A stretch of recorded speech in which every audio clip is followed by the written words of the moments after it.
মধ্যপ্রাচ্যে উত্তেজনা ক্রমশ তীব্র হচ্ছে। শনিবার 28 ফেব্রুয়ারি যুক্তরাষ্ট্র ও ইসরায়েলের যৌথ হামলায় ইরানের সর্বোচ্চ নেতা আয়াতোল্লাহ আলী খামেনি নিহত হওয়ার পর রবিবার 1 মার্চ তেহরানে ধোঁয়ার কোলাম দেখা গেছে।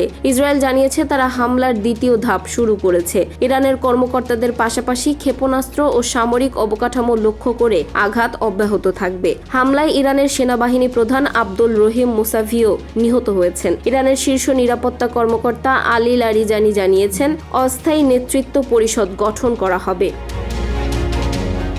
বৃহৎ বিমানবন্দরগুলোতে জরুরি প্রভাব পড়েছে। দুবাই, আবুধাবি এবং দোহা বিমানবন্দর বন্ধ বা সীমিত হয়ে আছে। অস্ট্রেলিয়া, ইন্দোনেশিয়া ও অন্যান্য দেশ থেকে আসা হাজারো যাত্রী বিমানবন্দরে আটকা পড়েছেন। ফ্লাইট বাতিল ও পরিবর্তনের ফলে পর্যটকরা সমস্যায় পড়েছেন। স্থানীয় সংবাদে বলা হয়েছে, দুবাইয়ের সুপার মার্কেটে মানুষ দীর্ঘ সময় লাইনে দাঁড়িয়ে কেনাকাটা করছেন। কিছু শেলফ এবং মাংসর ফ্রিজ খালি দেখা গেছে। স্থানীয়রা হামলার কারণে আতঙ্কিত।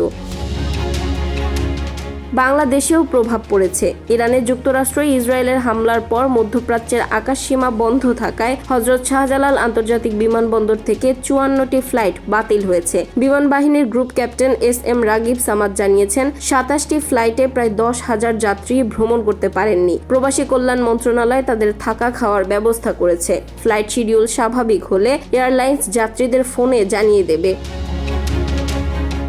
ইরান জানিয়েছে যুক্তরাষ্ট্রের ঘাঁটিগুলো লক্ষ্য করে হামলা চালানো হবে। বিশেষজ্ঞরা আশঙ্কা করছেন, মধ্যপ্রাচ্যে উত্তেজনা দীর্ঘস্থায়ী হলে বৈশ্বিক বিমান চলাচল, জ্বালানি সরবরাহ এবং অর্থনীতিতে বড় ধাক্কা আসতে পারে। হরমুজ প্রণালী বন্ধ হলে আন্তর্জাতিক তেল ও এলএনজি সরবরাহ ব্যাহত হবে। বিশ্বের নজর এখন মধ্যপ্রাচ্যে। আন্তর্জাতিক পর্যবেক্ষকরা সতর্ক করেছেন, সামরিক উত্তেজনা কেবল ইরান ও যুক্তরাষ্ট্রের মধ্যে সীমাবদ্ধ নয়। এর প্রভাব মধ্যপ্রাচ্য সহ বৈশ্বিক নিরাপত্তা, জ্বালানি বাজার ও অর্থনীতিতেও পড়তে পারে। কূটনীতি এবং ভবিষ্যৎ আলোচনার উপর নির্ভর করছে সংঘাতের পরবর্তী ধারা। বিশ্ব এখন মুখিয়ে রয়েছে মধ্যপ্রাচ্যের উত্তেজনার দিকে, আর পরিস্থিতি প্রতিদিন নতুন মোড় নিচ্ছে।